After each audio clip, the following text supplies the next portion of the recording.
স্বাগত আজকের বাংলাদেশে। আপনাদের সঙ্গে আছে আমি খালেদ মহিউদ্দিন। বিশ্বকাপ ফুটবল চূড়ান্ত পর্বের প্রথম রাউন্ড চলছে। দ্বিতীয় রাউন্ডে যেতে প্রাণপণ লড়ছে প্রায় সব দল। বলের লড়াইয়ে পিছিয়ে থাকলেও লড়াই ছাড়া আমাদের রাজনীতি যেন জমেই না। কখনো মুখের কথায়, কখনো মাঠের আন্দোলনে যুদ্ধ ভাব নিয়ে থাকেন অনেক রাজনীতিবিদ। তাই সংঘাতের দ্বিতীয় ধাপের শঙ্কায় পুরো দেশ। এসব নিয়ে আজকের আলোচনা। দ্বিতীয় রাউন্ড কবে? কথা বলতে এই মুহূর্তে স্টুডিওতে আছেন আওয়ামী লীগের সংসদ সদস্য ইসরাফিল আলম, আছেন বাসদ নেতা রাজিকুজ্জামান রতন এবং কিছুক্ষণের মধ্যে আমাদের সাথে যোগ দিচ্ছেন বিএনপির যুগ্ম মহাসচিব ব্যারিস্টার মাহমুদুল খোকন। স্বাগত আপনাদের। জনাব ইসরাফিল আলম, আপনার কাছে জানতে চাইবো যে 5ই জানুয়ারি নির্বাচন পরে গঠিত যে সরকার, সেই সরকারকে এখন পর্যন্ত স্বীকৃতি দেয়নি বিএনপি। সবসময় বিএনপি বলে আসছে যে এইটি একটি অবৈধ সরকার। এই বিষয়টি আপনি বা আপনার দলের জন্য কতটা গুরুত্বপূর্ণ? প্রসঙ্গটা আসলে হচ্ছে এই কারণে, সংলাপ প্রসঙ্গে আওয়ামী লীগের প্রেসিডিয়ামের সদস্য জনাব মোহাম্মদ নাসিম বলেছেন সরকারকে বৈধতা দিলেই সংলাপ। আসলে বিএনপির সরকার সম্পর্কে যে অভিমত, এটা সবসময় আপনারা দেখবেন এটা হচ্ছে তাদের দ্বৈত মতামত। কখনো তারা সরকারের সাথে সংলাপ করতে চায় জাতীয় সংসদ নির্বাচনকে সামনে রেখে, কখনো তারা সরকারকে অবৈধ বলেন। তো এটা আমি মনে করি তাদের একটা রাজনৈতিক স্ট্যান্ডবাজি ছাড়া আর কিছুই নয়। মূলত এই সরকার একটি সাংবিধানিক সরকার, গণতান্ত্রিক সরকার। এই সরকার নেতৃত্বে দেশ চলছে। এই সরকারকে বিদেশের বন্ধুরা এবং প্রতিবেশী রাষ্ট্ররা সবাই সরকারকে সরকার হিসেবে গ্রহণ করেছে এবং দেশের মানুষও গ্রহণ করে নিয়েছে। তাই বিএনপি যেহেতু রাজপথের বিরোধী দলে অবস্থান করছেন, তারাই সরকার সম্পর্কে কি বলছেন আর না বলছেন সেটা খুব একটা গুরুত্বপূর্ণ বিষয় এই মুহূর্তে নয়। আমরা কেন বলছেন যে সরকারকে বৈধতা দিলে তাহলে সংলাপ হবে? নাসিম ভাই এটা বলেছেন আসলে রাজনীতির ভাষাতেই তিনি বলেছেন।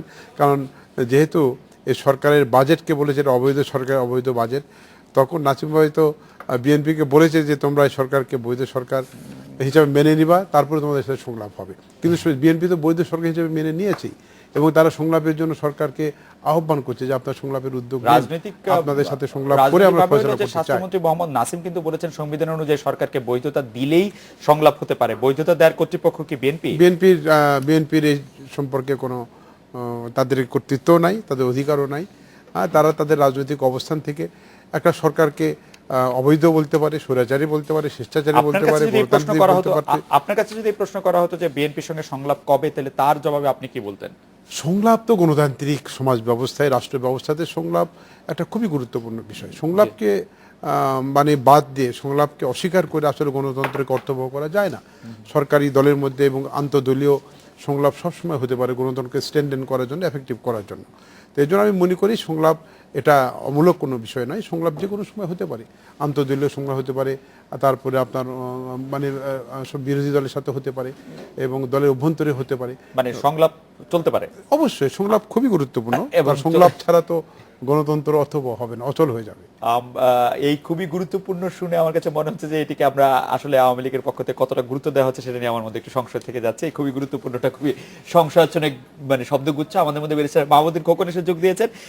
আপনাকে স্বাগত জানাব মাহমুদুল খোকন। ঈদের পরপরই আন্দোলনে কঠোর কর্মসূচি ঘোষণা দেওয়ার ব্যাপারে একরকম বলে দিয়েছে বিএনপি যে ঈদের পর কঠোর কর্মসূচি আসছে। এর আগে যখন কঠোর কর্মসূচি থেকে বিএনপি সরে আসলো তখন বলছিল যে দলের জনসম্পৃক্ততা বাড়ানোর জন্য এবং গোছানোর জন্য তারপরে আন্দোলন করা হবে। সেই দলের জনসম্পৃক্ততা এবং দল গোছানোর কাজটি কি শেষ বিএনপির ক্ষেত্রে?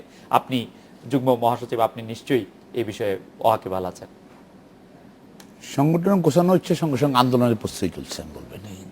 সংগঠনটা কতটুকু গুছানো হয়েছে বা জনসম্পৃক্ততার যে বিষয়টি আপনারা বলেছিলেন এবং আমরা আপনার মুখেও শুনেছি আসলে জনসম্পৃক্ততার বিষয়টি আপনারা নিশ্চিত? এই দুর্বল সরকারকে হটানোর জন্য সংগঠন যা গোছানো দরকার, কারণ আমাদের অনেক আগে গোছানো হয়ে গেছে। না, এই দুর্বল সরকারটি যখন দুর্বলতর অবস্থায় ছিল, মানে কোন নির্বাচনকালীন সরকার, সেই সময় আপনারা এরকম কথা বলেছিলেন কিন্তু আমরা সরকারকে হঠাৎ দেখি নাই আর কি। সেই সময় তো একটা দৃষ্টিভঙ্গি ছিল, আমরা নিজেও আমাদের কাছে স্পষ্ট ছিল না, জাতির কাছে স্পষ্ট ছিল না যে আসলে ঈশ্বরের জনসমর্থন কতটুকু।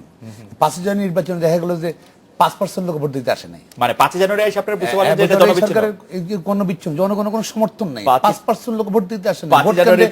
ভোট কেন্দ্রে মানুষ আসে, কুকুর এসেছে। টেলিভিশনে এই যে এই সরকারি টেলিভিশনে দেখিয়েছে।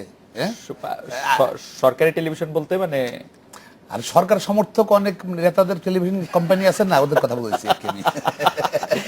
আমি একটু জনাব রাজিকুজ্জামান, কারণ আমি আবার বিটিভি ভেবেছিলাম, বিটিভিতে আসলে এরকম কোনো কিছু দেখানো হয় নাই। জনাব রাজিকুজ্জামান রতন, আপনি একটু বলবেন যে ঈদের পরে যে আন্দোলনের কর্মসূচির ঘোষণা আসলে দিল, তার মধ্যে জনগণ হিসাবে আমাদের খুব শঙ্কিত হওয়ার কারণ আছে কি? আর আরেকটি বিষয় হচ্ছে যে যদি কোনো কঠোর কর্মসূচি আসে সেই ক্ষেত্রে আপনার দল সেক্ষেত্রে কি উদ্যোগ বা ভূমিকা নেবে? যেমন ধরেন আমরা আন্দোলনের মধ্যেই আছি, আমাদের দল বাংলাদেশের সমাজতান্ত্রিক দল বাসদ এবং আমাদের জোট বাসদ সিপিবি, আমরা আমাদের সাধ্যমতো, যেমন আজকেও আমরা একটা প্রোগ্রাম করে এলাম যে গোটা দেশের মানুষ কি অবস্থায় আছে, আইন শৃঙ্খলা পরিস্থিতি পরিণতিটা কি, সামনে রোজা আসছে, রোজার আগে জিনিসের দাম যেভাবে বেড়ে গেল, মানে মন্ত্রী হুঙ্কার দিলেন রোজার সময় জিনিসের দাম বাড়তে দেওয়া হবে না, ব্যবসায়ীরা সিগন্যাল পেয়ে গেল যে রোজার আগে দামটা বাড়িয়ে দিতে হবে, ফলে সেটাও বাড়লো। তারপর যে বাজেটটা আলোচনা হচ্ছে অথবা যে বাজেটটা পাশ হয়ে যাবে, সেই বাজেটের মধ্যে দিয়ে কী আঘাত আসবে আমাদের কৃষিতে, আমাদের শিল্পে, আমাদের জনজীবনের মধ্যে, এগুলো নিয়ে আমাদের সাধ্যমতো আমরা আন্দোলন করছি। প্রশ্ন যেটা হচ্ছে যে বিএনপি বলছে যে জনগণের জন্য আন্দোলন করবে ঈদের পরে। আসলে এই ধরনের না আন্দোলন শুরু হয়েছে, কঠোরটা হবে হচ্ছে ঈদের পরে। আন্দোলন জারি আছে তাদের, জনগণ আন্দোলন তো এখন একটু বিশ্বকাপ এবং ঈদ বিরতিতে আছে, কঠোর করবেন। কিন্তু আসলে এক্ষেত্রে আতঙ্কিত হওয়ার প্রশ্ন, এটা আসলে জনগণের স্বার্থে কতটুকু হবে, ক্ষমতার স্বার্থে কতটুকু হবে। আওয়ামী লীগ বলবে যে তারা জনগণের স্বার্থে আন্দোলনকে যে কোনো মূল্যে প্রতিহত করবে, তাতে জনগণের স্বার্থ কতটুকু রক্ষা হবে আর গদি কতটুকু রক্ষা হবে, এইটা নিয়ে কিন্তু জনগণের সাথে সাথে আমরাও আতঙ্কিত যে আবার হয়তো আমরা একটা। রতন ভাই, এই জনগণটা আসলে কারা? এই জনগণ যারা সাফারার, যারা যারা দুই দিকেই সাফার করে, আর যারা দুই দিক থেকে কোনো না কোনো ভাবে বেনিফিট পায়, তারা হচ্ছে জনগণের বাইরে। তারা হ্যাঁ, সাধারণভাবে আমি যদি বলি যে দেশের জনগণ, তখন দেশের জনগণ বলতে 16 কোটি মানুষকে কিন্তু আমরা একভাবে দেখতে পাই না, কারণ 16 কোটি মানুষের মধ্যে ভাগ আছে। তো এর মধ্যে সাফারার কয়জন বেনিফিট কিরকম পায় পার্সেন্টেজের ক্ষেত্রে? বেনিফিট খুব বেশি না। আমি যদি আবুল বারাকাতের হিসাবটা নেই, 2.47% মানুষ বাংলাদেশে যাদেরকে বলা হয় ধনী, যাদের 41 লক্ষ যাদের জনগোষ্ঠী আমরা বলবো, ফ্যামিলির দিক থেকে দেখলে 10 থেকে 11 লক্ষ ফ্যামিলি যারা বাংলাদেশে অবস্থান করে কিন্তু বিশ্বমানের সম্পদ তারা ব্যবহার করে, এই মানুষরা হচ্ছে বাংলাদেশ। শুধুমাত্র ধনীরাই বিএনপি এবং আওয়ামী লীগের রাজনীতি থেকে সুবিধা পেয়ে আসছে, এটা কি আপনি বলছেন? এক নাম্বার 2 হলো, কিন্তু আপনার দুই পাশে দুজন রাজনীতিবিদ বসে আছেন, তারা বিপুল জনপ্রিয়তা পেয়ে নির্বাচিত হয়েছেন। আমি বেরসা মাহমুদ্দিন খোকনের কথা বলতে পারি যে উনি গতবার যে নির্বাচন করেছেন সেটাতে তিনি নির্বাচিত হয়ে এসেছেন। ইসরাফিল হোসেন পরপর কয়েকবার নির্বাচিত হয়েছেন, এবারও তিনি নির্বাচিত। আমরা এই এক কথাটা বারবার বলতে বলতে হয়তো অনেক সময় পুনরুক্তি হয়ে যায়। আমাদের দেশের নির্বাচনটা হয় কি, নির্বাচনের ক্ষেত্রে প্রধান ভূমিকা দাঁড়ায় মার্কা। ফলে এই মার্কার জনপ্রিয়তা আর ব্যক্তির জনপ্রিয়তা কিন্তু এক জিনিস নয়। ফলে আমাদের অনেক আমরা জনপ্রিয় ব্যক্তিকে দেখেছি তিনি মার্কা ছাড়া কিন্তু দাঁড়িয়ে আসলে জনগণের সমর্থন পাননি। ফলে আমরা যেটা বলি যে 4M দলের মার্কা, যে মানি, মাসল, মিডিয়া এন্ড মার্কা, এই 4M এটা দ্বারা পরিচালিত যে রাজনীতি, এই গণতন্ত্রের এটাই তো সবচেয়ে বিউটি, যে আমি যদি চাই যে আমি একটি খারাপ লোক যথা জনাব ইসরাফিল বা জনাব মাহমুদ্দিন খোকন তাকে নির্বাচিত করব, তা আপনি তার বিরুদ্ধে বলার বিউটি অফ ডেমোক্রেসি আমাদেরকে যে কি ডার্টি পলিটিক্সের মধ্যে ফেলে দিল, তখন আমাদেরকে মানে কনফিউশনে পড়ে যাই কোনটা বিউটি এবং কোনটা ডার্টি। পুরো সমাজ ব্যবস্থাকেই তো তাহলে হয়তো বা নির্বাচন ব্যবস্থাকে হয়তো পাল্টাতে হবে। জনাব ইসরাফিল আলম, আমি বলছিলাম যে আপনি পরপর দুবার নির্বাচিত হয়ে বা কয়েকবারই নির্বাচিত হয়েছেন, এর মধ্যে এই পরপর দুবারের মধ্যে আপনি যদি গতবার আপনি যেরকম একটি এমপি নির্বাচিত হয়েছিলেন, এবারও আপনি এমপি নির্বাচিত, দুটির মধ্যে আপনি কোনো পার্থক্য দেখেন? আপনার কাছে কেমন লাগে? মানে নির্বাচন মানে মনে হয় যে এবার প্রধান বিরোধী দল যেটি গতবার ছিল এবার তারা নেই? না, এবারে বরং আমরা মনে করছি যে আমরা নবম জাতীয় সংসদে বিএনপি পার্লামেন্টে থাকতে তারা পার্লামেন্টারি ডেমোক্রেসি প্র্যাকটিসে তারা কোনো কন্ট্রিবিউট করেনি, বরং পার্লামেন্টারি ডেমোক্রেসিকে সবসময় তারা বাধা দেওয়ার জন্য তারা এটাকে তার ফাংশনিংয়ে যেন তারা সফল হতে না পারে সেই ধরনের একটা ষড়যন্ত্রের মধ্যে লিপ্ত ছিল। এবং এখন তারা পার্লামেন্টে নাই, এখন জাতীয় পার্টির পার্লামেন্টে আছে, তারা বিরোধী দল হিসেবে মনে করি তার পজিটিভ রোল প্লে করছে এবং সরকারের সমালোচনা সরকারি দল থেকে হচ্ছে। আমি কথা বলি, আপনি অবশ্যই বলবেন, আপনি অবশ্যই বলবেন। হ্যাঁ, উশৃঙ্খল অশ্লীল কথা বলে যারা পার্লামেন্টকে সবসময় অচল করে দেওয়ার ষড়যন্ত্রে ছিল, তারা যখন পার্লামেন্ট থেকে চলে গেছে, বলবেন। আমি শুধু মাঝখানে একটু কথা বলতে চাই যে আপনি যে কারণে বলছেন সংসদ অচল হয়েছিল, সেই দায় সরকারি দলের কি কোনো অংশে কম? অশ্লীল কথাবার্তা বলা সরকারি দল সবসময়, আমি একটা কথা বলি খালিদ ভাই, আমার মনে হয় এই বিষয় নিয়ে আমার মনে হয় আপনি আরো ভালো বলতে পারবেন, কারণ সরকারি দল তো সবসময় চায় বিরোধী দল পার্লামেন্টে থাক, তারা সরকারি দলের সমালোচনা করুক, সরকারি দলকে ভালো পরামর্শ দিক, কিন্তু তারা বিএনপি কিন্তু সেই কাজটি করেনি। তারা হঠাৎ করে পার্লামেন্টে এসেছে, 1.5 ঘন্টা 2 ঘন্টা ধরে বক্তব্য দিয়েছে, তার জবাব না শুনে তারা বের হয়ে চলে গেছে। এই একটা প্র্যাকটিস তারা করেছে, যেটা পার্লামেন্টারি ডেমোক্রেসি কোনোভাবেই কিন্তু উপকৃত হয়নি। কিন্তু এখন বিরোধী দল হিসেবে যারা আছে, স্বতন্ত্র যারা আছে, তারা পার্লামেন্টে থাকছে, সরকারি দলের বক্তব্য শুনছে, তারা বক্তব্য রাখছেন। খুবই চমৎকার বলেছেন ইসরাফিল ভাই, কিন্তু সংসদের কাজ যদি হয় জবাবদিহিতা নিশ্চিত করা, সেই জবাবদিহিতার কোনো নিশ্চিত করার কোনো পর্যায়কে আমরা দেখছি কেন নাই? আমরা দেখছি যে বাজেটের প্রস্তাব যখন পেশ করা হচ্ছে, সরকারি দলের থেকে বিরোধী দলের চাপড় টেবিলে বেশি শোনা যাচ্ছে, মানে তারা আরো বেশি উৎফুল্ল। না, ভালো বাজেট হলে বিরোধী দল সমর্থন করবে, এটা তো স্বাভাবিক। আর খারাপ বাজেট হলে সমালোচনা করবে, মানে এটাও পুরো স্বাভাবিক। বাজেটের মধ্যে সমালোচনা করার মতো কিছু নাই। আমি একটা কথা বললাম নাকি, আপনি দেখবেন এবারে বাজেটে বক্তাদের বক্তব্য শুনলে যে সরকারি যেখানে বাজেটে দুর্বলতা আছে সেখানে সরকারি দলের এমপিরাও সমালোচনা করেছে, আমি নিজেও সমালোচনা করেছি। এবং আমাদের বাজেটের প্রভিশনে যে জায়গাগুলো দুর্বল, সেই জায়গাগুলো কীভাবে স্ট্রেনথেন করতে হবে সেভাবে আমরা পরামর্শ দিয়েছি। এবং আপনি একটা জিনিস দেখবেন, ফিরোজ রশিদ সাহেব বক্তব্য রেখেছেন বিরোধী দল থেকে, এবং খুব গঠনমূলকভাবে বলেছেন, কিছু কিছু জায়গায় বাড়তি সমালোচনা করেছেন, আমরা তাকে কংগ্রেচুলেট করেছি। ইয়েস, আপনারা বলেন। এবং স্বতন্ত্র যারা আছেন তারাও কিন্তু সমালোচনা করছেন। অতএব পার্লামেন্টের অর্থাৎ বিরোধী দল অর্থাৎ তারা যদি টেবিল চাপড়ানো হয়, মাইক ফেলানো হয়, অশ্লীল কথা উচ্চারণ করা হয়, তাহলে সেই পার্লামেন্ট আমার মনে হয় না থাকাই ভালো। আমি সেই জন্য বলেছি এবারে পার্লামেন্টে আপনি অনেক শান্তিতে আছেন। আমি ওই একটা জায়গায় যে কিছু কিছু আমাদের মহিলা সহকর্মীদের কাছ থেকে এমন কিছু কথাবার্তা শুনতে হয়েছে যে ওখানে বসে থাকাও মানে অসম্ভব একটা অবস্থার সৃষ্টি করেছিল। সেই জন্য বলছি আমরা ভালো আছি। আর একটি বিষয়, আন্দোলনের ব্যাপারে আমি একটু বলি, ওই অস্তমিত সূর্যকে কিন্তু সালাম দেয় না। দশম সংসদের আগে যে সরকার আমরা ছিলাম, সেই সরকারের বিদায়ের সময়ে ওই সরকার তো অবশ্যই একটা অনিশ্চয়তার মধ্যে ছিল যে কে আসবে আর কে আসবে না। দুর্বল অবস্থায় যখন তারা আন্দোলন করে কিছু করতে পারেনি, এখন এই যে দশম সংসদের যে সরকার, এটা তো উদীয়মান সরকার। এই সরকারের আপনার মানে উজ্জ্বলতার পাশে তারা আমার মনে হয় দাঁড়াতেও পারবে না, আন্দোলন করে সফলও হবে না। কারণ হাঁটু ভাঙা, মাজা ভাঙা এগুলো দিয়ে রাজপথে দাঁড়িয়ে আন্দোলন করা সম্ভব হবে। তবে আমি একটা কথা বলি, তার আন্দোলন অবশ্যই করবে, আমরা তাদেরকে স্বাগত জানাই। সে আন্দোলনটা গণতান্ত্রিক হোক, গঠনমূলক হোক, সে আন্দোলনটা সকল সাধারণ মানুষের দ্বারা সমর্থিত। সেটা কতটা সম্ভব এই সরকার ভাঙচুর করলে, যারা উপরে করলে, কিন্তু এটা কতটা সম্ভব সেটা বোঝা অবশ্য মুশকিল। কারণ আপনারা ইঞ্জিনিয়ারিং ইনস্টিটিউশনে সভা করতে দেন নাই, তারপরে অনেক জায়গায় ঢাকা শহরে করতে করলো না। আমি মাহমুদ্দিন খোকনের কাছে শুনি যে এর আগের আন্দোলন যেটি হয়েছিল সেই আন্দোলনটা সফল হয়নি, যদি আমরা সফলতার দিক থেকে বলি। বেগম জিয়া এবার বলছেন এবার আন্দোলনকে সরকার রুখতে পারবে না, জনগণ ঐক্যবদ্ধ থাকলে পুলিশ রেব অস্ত্র চালাতে পারবে না। আগের আন্দোলন সরকার কেন রুখতে পেরেছে? আমি এই একমত না। আগের আন্দোলন সফল হয়নি, এটা ঠিক না।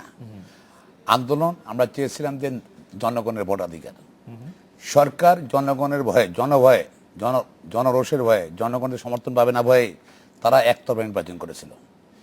বেগম খালেদা জিয়া নির্বাচন বর্জনের আহ্বান জানিয়েছিলেন। দেশের সব মানুষ বিএনপি করে না, মাত্র 5% ভোট দিয়েছে। 95% লোক ভোটে অংশগ্রহণ করে না, ভোট দেয় নাই, সবাই বিএনপি করে না। অর্থাৎ গণতান্ত্রিকামী বিএনপি সহ গণতন্ত্রের পক্ষে সকল মানুষ। আপনার অনুভূতি নিয়ে একটু বলি। আপনারা যে আপনারা যে নির্বাচন বরিশালে বলে 80%, না না, রেকর্ড যেটা বলে সেটা হচ্ছে বরিশাল 80%। মাহবুব ভাই কি বলে সেটা শুনবো না, রেকর্ড কি বলে সেটা দেখব। আমরা যেটা বলি যে রেকর্ড বাজাইতে চললেন, আন্দোলন রাজনীতি করলেন। আপনারা যে নির্বাচন রাজনীতির রেকর্ড বাজানো রাজনীতি, আমরা কি ওই আমি যে প্রশ্নটা করতে চাইছি সেটা হলো বিরতির পরে আসি শুনি যে আপনারা নির্বাচন বর্জনের ডাক দিয়েছেন, আপনারা নির্বাচনে অংশগ্রহণ করেন নাই, তার ফলে সেখানে কোনো প্রতিদ্বন্দ্বিতা হওয়ার সম্ভাবনা ছিল না। তারপর আবার নির্বাচন বর্জনের সময় অনেক হরতাল ছিল, এর ফলে তো জনগণ না আসতে পারে। আরো আছে, এর ফলে তো জনগণ আসতে পারে। আপনারা আসলে হয়তো এই নির্বাচনটা মানুষ পছন্দ করেনি। দেখেন ক্যান্ডিডেট হয়নি, রাইট, এটা ক্যান্ডিডেট হয়নি কেন? এবং এর জন্য তো আপনারা দায়ী, আপনারা নির্বাচনে আসলেন না। আমরা যাবো কেন? যে নির্বাচনে শেখ হাসিনা সমগ্র অ্যারেঞ্জমেন্ট করছেন যে উনি নির্বাচিত আবার প্রধানমন্ত্রী হবেন। আপনারা সেই নির্বাচনে ইসলামিক সাহেব জানেন যে উনি নির্বাচিত হতে হবেই। পুলিশ আছে, র্যাব আছে, আমাদের র্যাবকে দাওয়াত, আমার জানেন র্যাবের দায়িত্ব ছিল নির্বাচন কন্ডাক্ট করা। র্যাবকে এই জন্য করা হয়েছিল। এই র্যাব, এই যে ধরেন এই যে মেজর সাইদ নাকি উনি যে অ্যারেস্ট হলো যে কর্নেল সাইদ শেখ, সে ক্রিমিনাল লড়ার দায়িত্ব ছিল, বাংলাদেশে মানুষ খুন করার দায়িত্ব ছিল, এবং নির্বাচন করার উপজেলা নির্বাচন আপনারা পুরো দায়িত্ব তার উপরে ছিল। খোকন ভাই আপনি নিশ্চয়ই আরেকটু বলবেন, আমরা একটা বিরতি নিয়ে ফিরে আসি। কিন্তু আপনাদেরকে যখন র্যাবের যিনি কর্তৃপক্ষ স্বরাষ্ট্রমন্ত্রী হওয়ার দায়িত্ব দেওয়া হয়েছিল, আপনারা সেটি হলেও কি অবস্থা পরিবর্তন হতো কিনা? আমরা একটা বিরতি নিয়ে এসে তাই সেগুলি আপনার কাছে শুনবো। রতন ভাইয়ের মন্তব্য এই বিষয়ে শুনবো। অরিজিনালি প্রশ্নটা আসলে আপনার কাছেই করার ছিল। আমরা একটা বিরতি ফিরছি।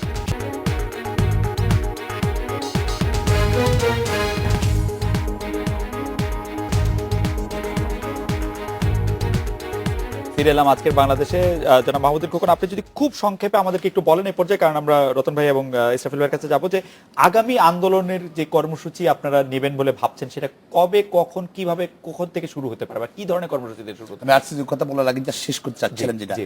আমরা কিভাবে সফল হয়েছি 5 নির্বাচনে দেশবাসী নির্বাচন অংশগ্রহণ না করে, আর আওয়ামী লীগ এই র্যাব, পুলিশ, বিজিবি দিয়ে ভোটের প্রহসন করা, নাটক করা থেকে কি হলো, চিরদিনের জন্য আওয়ামী লীগ বাংলাদেশের মানুষ থেকে গণবিচ্ছিন্ন হয়ে গেল।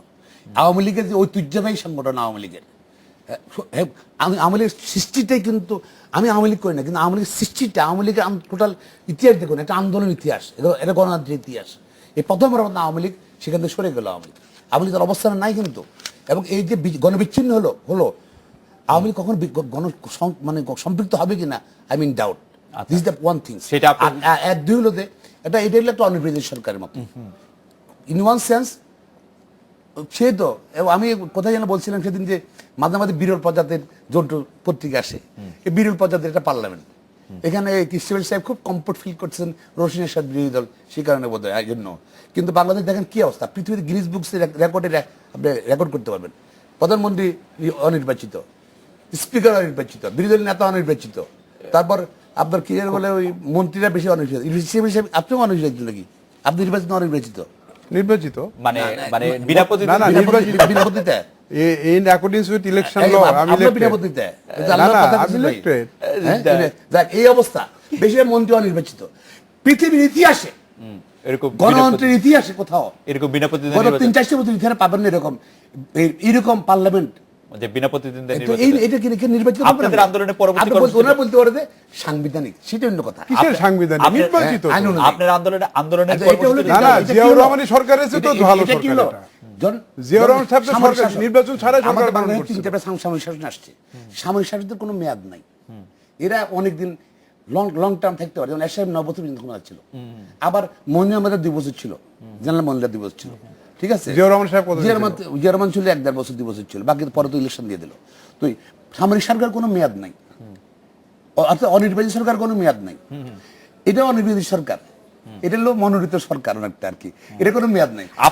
এটা শোনেন, এটা 15 বছর থাকতে পারে, আবার আগামীকাল পরশু দেখবেন যে এটা মেয়াদ শেষ হয়েছে। আপনারা আন্দোলন কি করবেন? মানে সেটা মেয়াদ কি এটা ভিত্তি জনগণ না, সোর্স অফ পাওয়ারটা কি? আপনার আন্দোলন কি, আপনার আন্দোলন না না, কিভাবে করবেন? ক্ষমতার সোর্স কি গভর্নমেন্টের? জি। জনগণ। জি। এখানে এতে সোর্স জনগণ না, এতে পুলিশ বাহিনী। আপনার- আর পুলিশ বাহিনী আপনি আপনারা- দেখেন, আই বিলিভ মি, বিচারীরা। জি। আমি একটা জিনিস দেখাচ্ছি, আপনি আশ্চর্য হয়ে যাবেন কি, আমি একটা ডকুমেন্ট নিয়ে আসছি। লোক কিভাবে তার দেশ চালাচ্ছে, পুলিশ, র্যাব, বিজিবি তার ব্যবহার করছে দলীয় কাজে, আর বিচারী হয়ে ব্যবহার করছে। ডিস্ট্রিক্ট জাজ রায় দিয়েছে, একটা মার্ডারের কেসের আসামি জামিন দিয়েছে, তার নাম হলো মিস্টার MN মোহাম্মদ, দায়রা জজ মেহেরপুর। উনি লিখছেন উনি লিখছেন কি, উনি না একটা মিনিট আমি পড়ে শোনাই, বিচারী কোথায় আছি। লিখছেন যে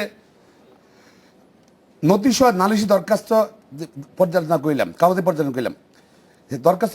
দরখাস্তকারী যুবলীগ মেহেরপুর শহর শাখার একজন সক্রিয় সদস্য এবং আওয়ামী পরিবারের সন্তান মর্মে বাংলাদেশ আওয়ামী যুবলীগ মেহেরপুর শহর শাখা মেহেরপুরের সাধারণ সম্পাদক প্যাডে লিখিতভাবে প্রত্যাহার করিয়াছেন।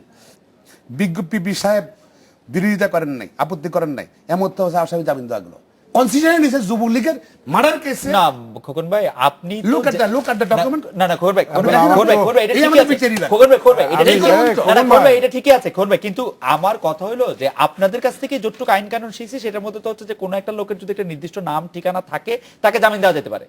তা একটা নাম ঠিকানা ব্যবহার করার না, ক্ষেত্রে না। যদি আপনি যখন রাজনৈতিক, আপনি যখন আপনার দলের কোনো সহকর্মীর জামিন চান, তখন কি আপনি বলেন না যে উনি যুব দলের একজন বিশিষ্ট কর্মী এবং তাকে এই জায়গায় পাওয়া যায় বা তিনি পরে ছিলেন, সেজন্য তাকে জামিন দেওয়া হোক? না, এখানে কি হয়েছে, এইভাবেই তো আপনি- এখানে দেখেন ফান্ডিংটা, কোর্টের ফান্ডিংটা কি, না। যে যুবলীগের প্রেসিডেন্ট, আমি একটু যুবলীগের বলবো, খালেদ ভাই। সেক্রেটারি প্রত্যাহার করেছে, আওয়ামী পরিবারের সদস্য, আর কোনো কারণ নেই। না, আমি একটু বলি। জি জি ইসাবেল ভাই, আমি তো শোনেন, বললাম ইসাবেল যে ভাই, খোকন ভাই, যে আপনার- ডিস্ট্রিক্ট জাজ একজন। খোকন ভাই, এই This is ডিস্ট্রিক্ট weird. জাজ, না না, এই ডিস্ট্রিক্ট জাজ কি বিচারী সরকারের বিচার নিয়ে কথাই কোথায় বলতে নিয়েছে? না, না, না।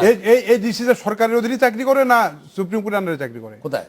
আমরা আসলে বিচার এই বিভাগের এই কথাটাতে ইসরাফিল ভাই না এই ডিস্ট্রিক্ট জাজ সাহেব আপনার যার কথা এই বলেন। সরকারের অধীনে আমি চাকরি মানলাম, করে না সুপ্রিম কোর্টের অধীনে চাকরি কারো করে? চাকরি এই করে। ডিস্ট্রিক্টটা কারো ডিস্ট্রিক্টটা ডিসি জাজ তো আইন মন্ত্রণালয়ের না সুপ্রিম কোর্টের কিসের অধীনে। আইন? আইন মন্ত্রণালয়ের আপনি একটি ব্যারিস্টার মানুষ, আপনি প্র্যাকটিস করেন, আরে এই ভাই, আর সংবিধান বলে আইন হাতে নিয়ে আপনি এই কথা বলতেছেন। আমাদের সেপারেশন জুডিশিয়ারির কথা বলা হয়েছিল। হ্যাঁ, তো সেপারেশন জুডিশিয়ারি কেন? এখন আইন মন্ত্রণালয় বদলি নিয়ম হ্যাঁ। শৃঙ্খলা হ্যাঁ। সব নিয়ন্ত্রণ করে। সুপ্রিম কোর্ট থেকে শুধু এর দেয়া যাবে না। অসম্ভব। আপনি একদিন- আরেকটা কথা আমি না, বলি, না, আপনি না, তো- না, আমার আপনি কাছে তো- মনে হয় যে এই না, না, বিষয়টি আমরা না, না, আসলে আওতার আমি বাইরে একটা চলে কথা- যাচ্ছি। না, না, উনি- আওতার বাইরে না, চলে যাচ্ছি, না, না, কারণ আমি হচ্ছে বলছি, প্রধান শোনেন, বিচারপতি খালিদ, আমি একটা কথা বলি, আপনি যে প্রধান বিচারপতি থেকে আপনি যে ইয়ে আপনি যে consent জাজমেন্টটা পড়ে শোনালেন না, হ্যাঁ। আমি তো পড়েন আপনি, আপনার মতো দেখেন, প্র্যাকটিস করি না আমি। দেখেন, আপনি পড়েন না। আপনি তো আইন পড়ছেন, Only শোনেন না ভাই, আমি জি। বলি না কেন? সদস্যতা জামিন এত বানাইতে। এক্সাইটেড হন কেন রে ভাই আপনি? আচ্ছা ঠিক আছে এই তো আমরা- জজ সাহেব বলছেন আওয়ামী লীগের প্যাডে থাকে। Exercise কষ্ট লাগে। আরে ভাই, আমার কষ্ট- বিচারিয়া দেয়াল কেস ধ্বংস করেছেন করে দিলেন আপনারা, আচ্ছা, লুটপাট করে, আমরা একটু রতন ভাইয়ের কাছে সামরিক আসি। শাসন দিয়ে, রতন ভাইয়ের কাছে আসি, জুডিশিয়াল ভাই। খুনিদেরকে ইসরাফিল ভাই, আমরা আপনি একটু রতন এমনিটি ভাইয়ের দিয়ে কাছে আসি। জেল শেষ করে ফেলে দিলেন। রতন আর ভাই, এখন আপনি খারাপ একটু লাগে? আমাদেরকে একটু বলবেন না, না, যে- জাজ সাহেব তো যথাযথই বলেছেন যে আওয়ামী লীগের প্যাডে থাকে। ইস্টেবিল ভাই শুনেন, আপনার নারায়ণগঞ্জে আওয়ামী লীগের নেতারা আরে ভাই, রেপ কথাটা ভাড়া কইতে করে দেন না। মানুষ খুন করছে। আপনার কথা আপনি কোন, আমার কথা হ্যাঁ, আমার কিন্তু কথা আওয়ামী লীগ দেন। আমলে কিন্তু ব্যাপার হচ্ছে খালিদ খবর ভাই। খবর ভাই, আপনি একটা জিনিস কনসিডার করেন, আমরা আসলে এটা এরকম দেখেন, হই হট্টগোলের মধ্যে না, যাচ্ছি না, এই হট্টগোলের মধ্যে যাচ্ছি না। আপনি যেটা দেখালেন উত্তর দেন এটা তো যথার্থ হয়েছে। তো উনি যে বলছে আওয়ামী লীগের উনার ডকুমেন্টে, ওনার নথিতে যে কাগজগুলো উনি এখানে পাইছে, জাজ দেখবে না? আমরা মনে হয় যে আমরা একজন ডিস্ট্রিক্ট আওয়ামী লীগের নেতা সার্টিফাই করছে, উনি যে লিখতে পারে যে এখানে সার্টিফাই করা আছে। ইসরাফিল ভাই, আমরা একটু এবং রতন ভাইয়ের কাছে সরকার আসি। থেকে একই opposition প্রসঙ্গে আমরা ঘুরপাক oppose করা খাচ্ছি। হয়নি। ইসরাফিল ভাই, অসুবিধা কি? আমরা আসলে একই প্রসঙ্গে না ঘুরপাক না, খাচ্ছি। এটাই মহাভারত কি অসত্য হলো? ঠিক আছে, আমি যেটাই আপনি তো স্বীকার করছেন। রতন ভাই, না, না, আপনি অবশ্যই। আপনি একটু আমাদেরকে জজ বলবেন? সাহেব তার ডিউটি পালন যেই করেছে, আছে, যা আছে, আইনগত যেই ডিউটি আছে, পালন যা করেছে। আছে, আমরা বরং একটা আপনি- বিরতিতে ফিরে আসি, বিচার বিরতির বিভাগের পরে আমরা কথা এই বিষয় নিয়ে বলেছিলাম কথা আমরা। বলবো। আমরা একটু বিরতি নিয়ে ফিরে আসি।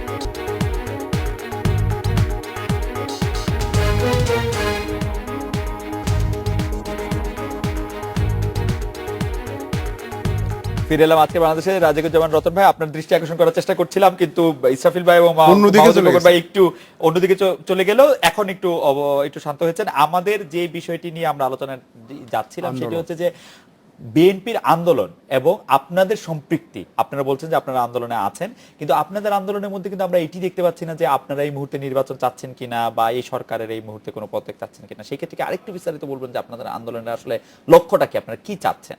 আমাদের আন্দোলনের দুটো জিনিস আমরা করি। একটা হচ্ছে যে রাজনীতিতে ক্ষমতাটা খুব গুরুত্বপূর্ণ, কিন্তু ক্ষমতার সঙ্গে জনতার সম্পর্কটা আরও বেশি গুরুত্বপূর্ণ। অনেক সময় জনতাবিহীন ক্ষমতা পদল হয়েছে বাংলাদেশে।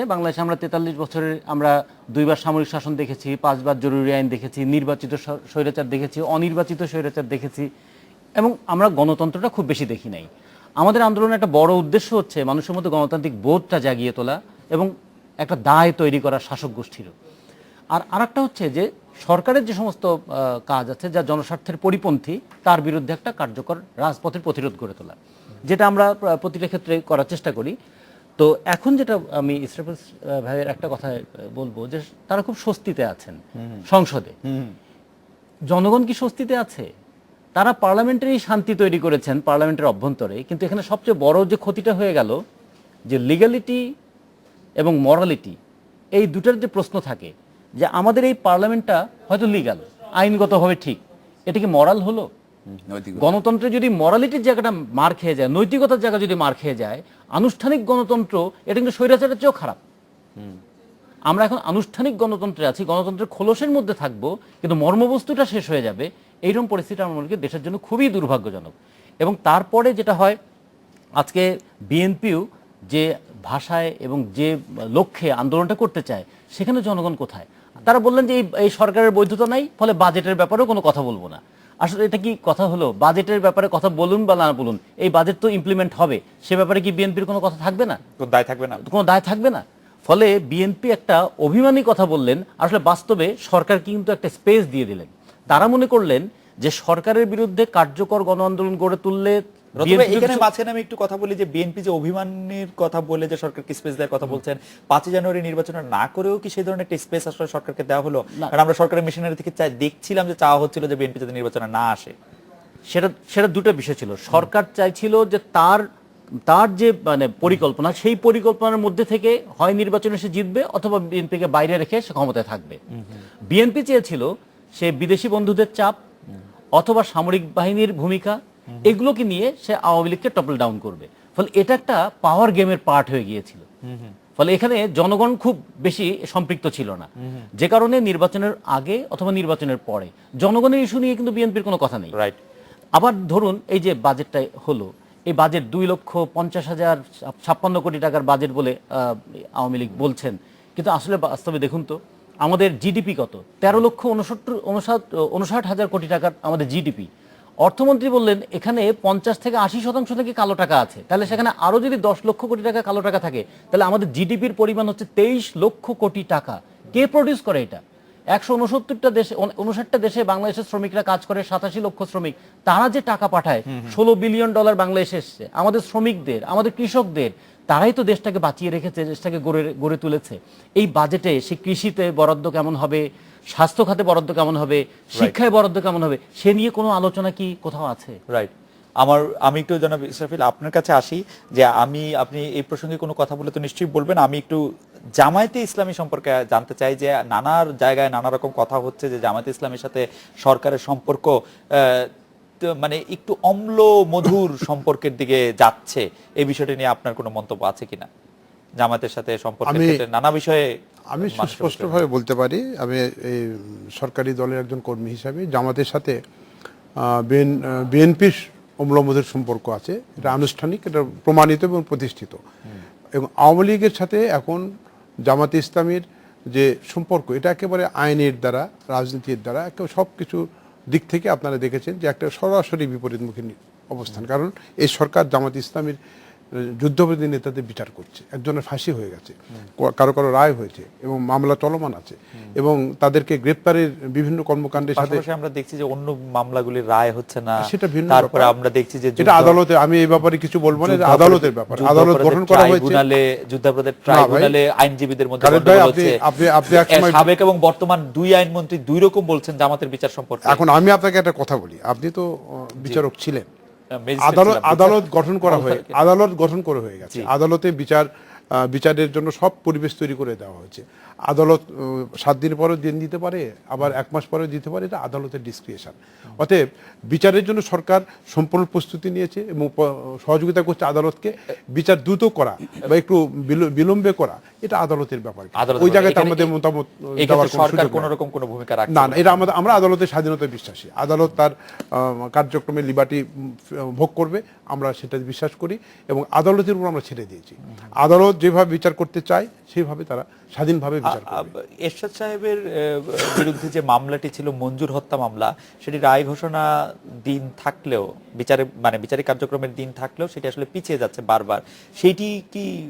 সেটিও কি আদালতের স্বাধীনতার জন্য? বিচারক বদলি হচ্ছে, নতুন বিচারক আসছে, তাই হচ্ছে। এখন ঘটনা হচ্ছে আদালত বদলি হয়েছে, আপনি জানেন, একজন বিচারক বদলি হয়ে গেলে নতুন বিচারক আসে, সে কিন্তু নতুন করে রিভাইভ আবার তারা হিয়ারিং করতে চায়। এগুলি কাকতালীয় বা সম্পূর্ণভাবে বিচারকদেরই নিজস্ব এখতিয়ারের মাধ্যমে এগুলো হচ্ছে? সরকারের কোন রকম কোন সরকারের তো ওই জায়গাতে আপনি ভালো করে সরকার হস্তক্ষেপ করে কি পরিবেশ আছে? আমি জানি না, কোনো পরিবেশ নাই। তাহলে আপনি এরশাদ সাহেবের বিচার হচ্ছে তো বহুদিন থেকে, এটা তো আওয়ামী লীগ সরকার এসে তো 5 বছর 6 বছর হলো, তার আগে বিএনপি ছিল 2 বার, 10 বছর ক্ষমতায় ছিল, তাই না? অতএব এই বিচার প্রক্রিয়ার মধ্যে যে সুযোগটা আছে ডিরেক্টরি করার, এটা আদালতের ব্যাপার, আমরা এই ব্যাপারে আমরা কোনো কিছু বলতে চাই না। আপনি আর একটা কথা বলেছেন যে ওই যে ইয়ের ব্যাপারে, আন্দোলনের ব্যাপারে আমি একটু বলি ভাই। এই যে ওনারা আন্দোলন করবেন, আন্দোলনের গতি প্রকৃতি আসলে কোন দিকে যাবে, সরকারকে ফেলাই দিবে, এই করবে সে করবে। আমি শুধু একটা কথা বলি, আপনারাও রাজনৈতিক দল, আমরাও রাজনৈতিক দল, তো আপনারা যেভাবে আন্দোলনের গতি প্রকৃতিকে নিয়ে যাবেন, আমাদের আন্দোলন মোকাবেলা করার জন্য আমাদের বাংলাদেশ আমলে কিন্তু সেইভাবে প্রস্তুত আছে, কোনো অসুবিধা নেই। আপনারা আন্দোলনে আসেন, আমরা ওয়েলকাম করছি, রাজপথে জনগণ নিয়ে আপনাদের সাথে আমরা একদম। আর একটা কথা বলি, বেগম জিয়া এই নির্বাচন অনুষ্ঠিত করার জন্য সে সাধনা করেছে, কারণ উনি কয়েকদিন আগেই বলেছেন যে আমি নির্বাচন অংশগ্রহণ করলে আমি প্রধানমন্ত্রী থাকতাম। তার মানে উনি জানতেন উনি নির্বাচন অংশগ্রহণ করলে প্রধানমন্ত্রী হতেন, ইচ্ছা করে উনি প্রধানমন্ত্রী হবেন না বলে উনি নির্বাচন অংশগ্রহণ করেননি। আওয়ামী লীগকে বাধ্য করেছেন এই ধরনের একটা নির্বাচন অনুষ্ঠিত করার কিন্তু জন্য আপনি সম্পৃক্ত হওয়ার আপনি জন্য। একটু আগে যে কথাটি বললেন যে বিএনপি যেভাবে আন্দোলন করবে আমরাও সেভাবে প্রতিহত করবো, সেটাকে অবশ্যই। এক ধরনের হুমকির মতো, হুমকি নয়, উনারা আমাদেরকে হুমকি দিতে আমি তো জবাব দিলাম আর কি। মানে জবাবে একটা হুমকি দিচ্ছেন, না, উনাদের স্ট্র্যাটেজি যে হবে আমাদের কাউন্টার স্ট্র্যাটেজি হবে।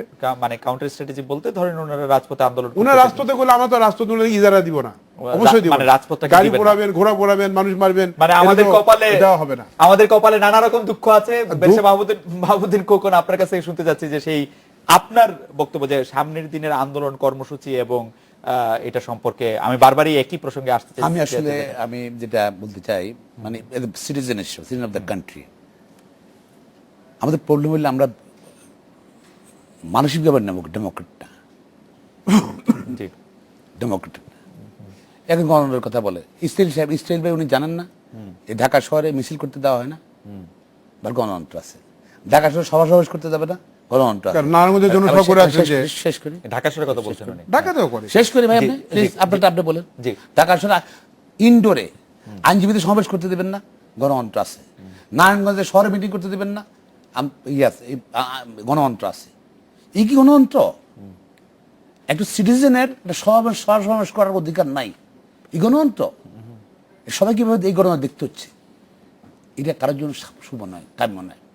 এবং ধরেন আপনি কি করছেন, এটাকে যে কথা বলতেছে তার বিরুদ্ধে মামলা দিচ্ছেন, যে কথা বলতেছে বিরোধী সরকারের বিরুদ্ধে আত্মহত্যা করছে তার বিরুদ্ধে তার বিরুদ্ধে দুদুকে লেলাই দিচ্ছেন, যে কথা বলছে তাকে র্যাব দিয়া উঠে নিচ্ছেন, আপনি গুম করে ফেলতেছেন। না খোকন ভাই, শুধু মাঝখানে একটু বলি, এটা তো গণতন্ত্র। খোকন ভাই, আসলে বাংলাদেশে কোনো গণতন্ত্র নাই। না খোকন ভাই, আমি একটা শুনো, আমি একটা গণতন্ত্রের নাম আছে না। মাননীয় প্রধানমন্ত্রী শেখ হাসিনার মুখে। না খোকন ভাই, আমি একটা কথা বলি। বাস্তবে আমাদের দেশে কোনো গণতন্ত্র খবর ভাই, নাই। আমি মোটা দাগে দুই একটা কথা বলি। এক হচ্ছে, আপনি যে একটি রাষ্ট্রীয় মানে রাষ্ট্রীয় মালিকানাধীন না, কিন্তু একটি আমি যদি বলি ন্যাশনাল টেলিভিশনে আপনি যে এই কথাটি বলছেন এবং কেউ আপনাকে কোনো বাধা দিচ্ছে না, সেটিকে কি আপনি গণতন্ত্রের একটি লক্ষণ মনে করেন না? আজকে যে দুদকের কাজ করছেন এরকম উপপরিচালকের বিরুদ্ধে দুদক তদন্ত করবে ঘোষণা দিয়েছে, আজকে যে র্যাবের 3 জন কর্মকর্তা তাদেরকে বিচারের সম্মুখীন হতে হচ্ছে, রিমান্ডে থাকছেন, সেগুলিকে আপনি গণতন্ত্র আপনি কি জানেন এর সাথে 9 বছর সামনে ছিল, সেই সঙ্গে মার্ডার কেসে বিচার হয়নি, কারো ফাঁসি হয়নি, কারো জেল হয়নি, কিছু কিন্তু সংবাদ মাধ্যম কি এত স্বাধীন ছিল? কিছু ছিল। কিন্তু গণমাধ্যম- আর আপনি তো এখন ঘরোয়া আমি কথা বলছি, সেনাবাহিনীর সময় ঘরোয়া রাজনীতির সময় ঘরোয়াভাবে মিটিং করতে দেয়, এটা তো ঘরোয়াভাবে মিটিং করতে দেয় না। আপনারা এই অবস্থাটা ওভারকাম কেমনে করবেন? আপনারা এই অবস্থাটা ওভারকাম কেমনে করবেন? এখানে দেখেন আপনার আমি জানি না কিভাবে নিয়ন্ত্রণ করছে। আমি নিয়ন্ত্রণ হয়তো করানো যায়, আপনার কাছে কি মনে হচ্ছে যে নিয়ন্ত্রণ? পরোক্ষভাবে মিডিয়া কি নিয়ন্ত্রণ করছে, তারা তাও সামলাতে পারছে। আপনি কি এরকম এখন নীতি এখন নাকি তথ্যমন্ত্রী, হ্যাঁ তথ্যমন্ত্রী নীতি বাইর করতেছে আবার আপনারা সেই নীতির কথা আপনারা 3 বছর আগে থেকে শুনছেন। সেই নীতির ব্যাপারে আমি কথা বলা গণতন্ত্র, আমি কথা বলা শুধু কথা বলে গণতন্ত্র কায়েম হয়ে গেল তা না। একটা লোক ধর বাড়িতে শুয়ে আসছো, ক্ষুধার্ত, খাইতে পারছে না 15 দিন, তাকে কি করলো, কাঁধে করে নিয়ে এসে রিক্সা করে নিয়ে এসে ভোট দিলে, সেই গণতন্ত্র কায়েম হয়ে গেল। গণতন্ত্রের সঙ্গে অনেকই সম্পর্ক, গণতন্ত্রের সঙ্গে ভাতের অধিকার সম্পর্ক, গণতন্ত্রের সঙ্গে দুর্নীতি গণতন্ত্র একসঙ্গে যেতে পারে না। সন্ত্রাস, রাষ্ট্রীয় সন্ত্রাস গণতন্ত্র একসঙ্গে যেতে পারে না। রাইট। আপনারা কি তাহলে এই গণতন্ত্র মেন এই কনস্টিটিউশনে আছে, হুবহু পালন করতে হবে। আপনি কনস্টিটিউশন দেখাবেন, সরকার এখন কোন সংবিধানের কবাদ দেখায়, ভিতরে কি আছে জনগণকে দেখায় না। কিন্তু আপনারা এই অবস্থাটা কিভাবে ওভারকাম করবেন, সেটা নিয়ে আপনাদের কোনো চিন্তা আছে? আপনারা কিভাবে এই অবস্থাটা ওভারকাম করবেন? আমরা মানে শুনেন যে আসলে জনগণ, হ্যাঁ, জনগণ কি আপনাদের সঙ্গে আছে? জনগণ আমাদের সঙ্গে দরকার নাই, জনগণ সরকারের সঙ্গে নাই, সরকারের পরিবর্তন চায়, নির্বাচন চায়, সরকারের সঙ্গে অনেকদিন ধরে নাই, 3-4 বছর ধরে নাই। হ্যাঁ নাই, এবং আর্মি গভর্নমেন্ট এরশাদ সাহেবের সঙ্গে ছিল না, কিন্তু বেগম খালেদা এবং শেখ হাসিনা দুজনেই চেষ্টা করছিল, চেষ্টা করে 9 বছর লাগছে তার সরাইতে। যে সময় এরশাদ চলে গেছে না, একদিনকে বুঝতে পারেন চলে যাবে। আপনি কি কোনো ডেট দেখেন যে এই ডেটের মধ্যে? না, দিন দুর্বল হচ্ছে, আপনার দিন দুর্বল হচ্ছে। সরকার কি এই যে বাজেট দিয়েছে, যে সরকার কি উৎপাদন আছে এর মধ্যে, দেশের সরকার কি ক্রেডিট আছে এর মধ্যে? আপনি কি হলো শোনেন, বিদেশি এই ভাই বললেন যে রেমিটেন্স আসতেছে টাকা, আর 27 লক্ষ লোক রেমিটেন্স পাঠাচ্ছে। এবং আমরা যদি 2001 থেকে 2006 সাল পর্যন্ত ধরি, সেই সময় সরকারের কি ক্রেডিট ছিল? না, সেই সময় তো বিদেশি টাকা না, শুধু সেখানে ইনভেস্টমেন্ট ছিল, হ্যাঁ ইনভেস্টমেন্ট ছিল, লোকাল ইনভেস্টমেন্ট ছিল, ফরেন ইনভেস্টমেন্ট ছিল। এখন লোকাল ইনভেস্টমেন্ট নাই। আপনি লোকাল যারা টাকা আছে না, আপনি লোকাল অর্থনীতির সূচক তো শুধু বিনিয়োগের উপর না, আপনি যদি রিজার্ভের ক্ষেত্রে ধরেন অল টাইম রেকর্ড $21 বিলিয়ন এখন আমাদের রিজার্ভ। শুধু অকর্ম, আপনার অযোগ্যতা। 11 বিলিয়ন ডলার ব্যাংকে রেখে দিয়েছেন, আপনি কোনো এখানে ইনভেস্টমেন্ট নাই, বড় শিল্প কারখানা হচ্ছে না, ফরেন কাজে কাজে লাগতেছে না, কারণ হচ্ছে সরকার বাহাদুরি করতেছে। এই প্রচারটা রিস্কারি গভর্নমেন্টের জন্য। আপনি যদি বলেন যে প্রত্যেক ব্যাংকে টাকা বোঝা হয়ে গেছে, সরকারের অযোগ্যতা, অর্থনীতি দুর্বল, কারণ বিনিয়োগ হচ্ছে না, কারণ হচ্ছে আপনারা যে পণ্যবাহী ট্রাক পুড়িয়ে দিচ্ছেন, চলতে দিচ্ছেন না, সেজন্য সরকার ম্যানেজমেন্ট, সরকার তো চাচ্ছে জোর করে করতে, আর আমরা পড়াচ্ছি কোথায়?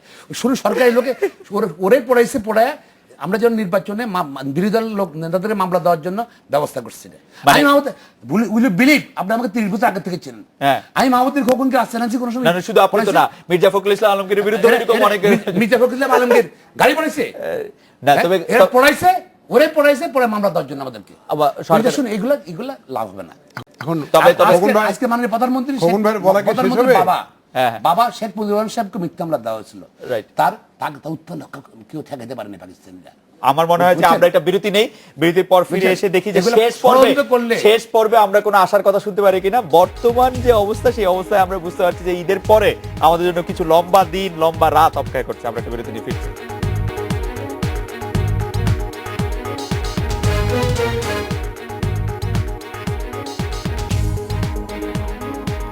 ফিরে এলাম আজকের বাংলাদেশে। আমরা ইসরাফিল ভাই আপনার কাছে শুনতে চাইছি যে আমরা একদম শেষ পর্যায়ে আপনি কোন জায়গায় কোনো মানে গঠনমূলক যে একটি অবস্থা, যে অবস্থার মধ্যে সবার জন্য একটি উইন উইন ব্যাপার হতে পারে, সেরকম কোনো কিছু সম্ভাবনা দেখেন কিনা? আমি একটা বিষয় খুবই স্পষ্ট করে বলতে চাই যে বিএনপি যদি আন্দোলন সংগ্রামের নামে নাশকতা এবং দেশে অরাজকতা, ভাঙচুর, জ্বালাও পোড়াও করে যদি তারা ক্ষমতা দখলের কোনো পরিকল্পনা বা ষড়যন্ত্র অতীতের মতো করে, তাহলে তার ফল হবে আরও বড় একটা জিরো, যেটা তারা 5ই জানুয়ারি নির্বাচনকে মোকাবেলায় ব্যর্থ হয়ে যারা পেয়েছে, তার চেয়ে বড় একটা তারা পাবে, শূন্য তারা পাবে। আরেকটা বিষয় বলবো, আর তারা যদি গঠনমূলক রাজনীতি এবং সংলাপে, যেটা আপনি বলেছেন, গণতান্ত্রিক পদ্ধতিতে, আইনি পদ্ধতিতে, সংলাপের ভিতর দিয়ে, সমঝোতার ভিতর দিয়ে যদি কিছু করতে চায়, সেটা সরকার যদি কনভিন্স হয়, তাহলে অনেক কিছু হতে পারে। এটা এটা এটা যেটা আমরা কল্পনা করছি না, তার চেয়ে হয়তো বেশিও হতে পারে।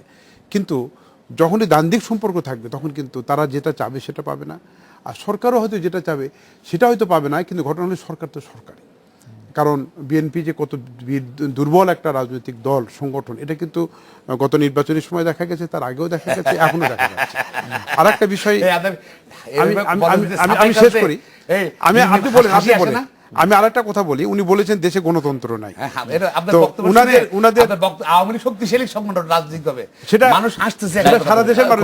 আমি একটা কথা বলি, উনি একটা কথা বলি দেশে গণতন্ত্র নাই। আমি একটা কথা বলি, এই যে কথা বলছেন আপনি, সরকারের সমালোচনা করছেন, বাক স্বাধীনতা কেড়ে নেওয়া হয়নি, আপনার সংগঠনের স্বাধীনতা কেড়ে নেওয়া হয়নি, সবকিছু স্বাভাবিকভাবে চলছে, আপনার পেশা আপনি ঠিকমতো পরিচালনা করছেন, এটাই তো গণতন্ত্রের বড় প্রমাণ। আর একটা বিষয় হলো যে আপনাদের দলের যে প্রতিষ্ঠাতা জিয়াউর রহমান সাহেব, উনি রাষ্ট্র ক্ষমতা দখল করার পর যে সান্ধ্য আইন জারি করেছেন, উনার মৃত্যুর পরে এরশাদ সাহেব এসে উনি কিন্তু 83 সালে কিন্তু সেই সান্ধ্য আইন প্রত্যাহার করেছেন। তো সান্ধ্য আইন দিয়ে আপনার নেতা যদি গণতান্ত্রিক হতো, একটু প্লিজ আমি বলি, আপনার নেতা যদি গণতন্ত্রের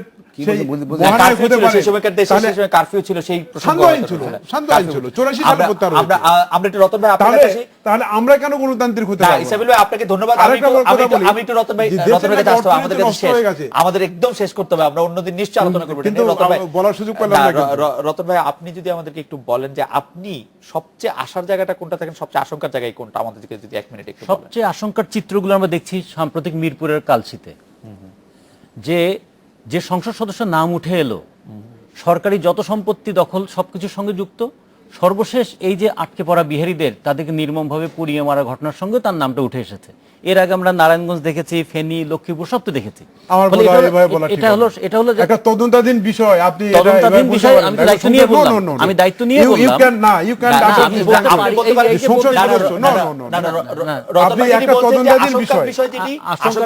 এরকম ঘটনা দায়ী যেই থাকে, এরকম ঘটনা হয়তো আরো ঘটতে পারে। আমার কথা শেষ করতে দেন। এই তো হচ্ছে আপনাদের গণতন্ত্র। এই যে গণতন্ত্র, আমার দায়িত্ব, আমি নিয়ে কথা বলি। আমরা বলছি যে প্রচার মাধ্যমে স্বাধীনতা আছে, কথা বলার স্বাধীনতা আছে, কিন্তু সরকারের কথা মানার কোনো দায়বদ্ধতা কি আছে? তা নাই। আমরা বলতে পারি অনেক কথা, সরকার সেটা মানবেন না। আর একটা হলো যে এরশাদ হচ্ছে প্রধানমন্ত্রীর বিশেষ দূত, রওশন এরশাদ হচ্ছে আবার বিরোধী দলীয় নেত্রী। এই অপূর্ব গণতন্ত্র আমরা দেখছি। ফলে এটা মানুষের আপনি আশার গণতান্ত্রিক কথা মূল। কি একটু বলবেন এটা দুটো? আশার কথা হচ্ছে যে মানুষের মধ্যে কিন্তু একটা প্রতিবাদের মন জেগে উঠছে। নারায়ণগঞ্জের এই ঘটনা এই জায়গায় যেতই না যদি নারায়ণগঞ্জের জনগণ ফুঁসে না উঠতো। আজকে মিরপুরের ঘটনা নিয়েও যদি রাস্তায় মানুষ না নামতো, এটা কোথায় চাপা পড়ে যেত। ফলে মানুষের মধ্যে অবরুদ্ধ ক্রোধ সেটা কোনো না কোনো ভাবে তার দানা বেঁধে উঠছে। এটাই হচ্ছে আশার দিক। খোকন ভাই, আপনি আজকে অনেকগুলি হতাশার কথা বলেছেন, শেষ 30 সেকেন্ডে আপনার কোন আশার কথা যদি আপনি একটু বলেন। আমি আশাবাদী এবং প্রধানমন্ত্রী এনারা বলছে, কিছু কিছু কাণ্ডজ্ঞানের মন্ত্রী বলতেছে 5 বছর ক্ষমতা থাকবো, 10 বছর, কেউ 41 সালের ক্ষমতা থাকবো। মানে প্রধানমন্ত্রী কিন্তু একবারে বলেন নেই যে উনি 5 বছর ক্ষমতা থাকবো বা 41 সালের ক্ষমতা থাকবে। উনি বলছেন নির্বাচনের সময় একটা কথা যে এই নির্বাচন 5 নির্বাচনটা হলো সংবিধান রক্ষার নির্বাচন। আমি বিশ্বাস করি প্রধানমন্ত্রী এটা বিশ্বাস করেন, আমার এখনো বিশ্বাস আছে। উনি যদি সত্যিকার অর্থ উনি যদি মিন করে থাকেন, উনি যদি কথাটা স্মরণ থেকে থাকে, প্রধানমন্ত্রী খুব তাড়াতাড়ি একটা নির্বাচনের ব্যবস্থা করবেন সকল দলকে নিয়ে। আমরা আশা করব যে যত তাড়াতাড়ি হবে তত দেশের জন্য, জনগণের জন্য মঙ্গল হবে, অর্থনীতির মঙ্গল হবে। আর অর্থনীতি বন্ধ থাকলে, ইনভেস্টমেন্ট না হলে লক্ষ লক্ষ বেকার সৃষ্টি হবে। আমি মনে করি প্রধানমন্ত্রী বাবার কথা চিন্তা করে এবং 71 সালে মুক্তিযুদ্ধের মানুষ অংশগ্রহণ করেছিল গণতন্ত্র প্রতিষ্ঠা করার জন্য, এটা চিন্তা করে প্রধানমন্ত্রী এবং নির্বাচনের সময় যে প্রতিশ্রুতি দেন সংবিধান রক্ষা নির্বাচন। আপনাকে ধন্যবাদ জানিয়ে শেষ করতে হচ্ছে। আজকের অনুষ্ঠানে আসার জন্য আপনাদের তিনজনকে অনেক ধন্যবাদ। এই ছিল আজকের বাংলাদেশে, দেখা হবে আগামীকাল এই সময়। শুভরাত্রি।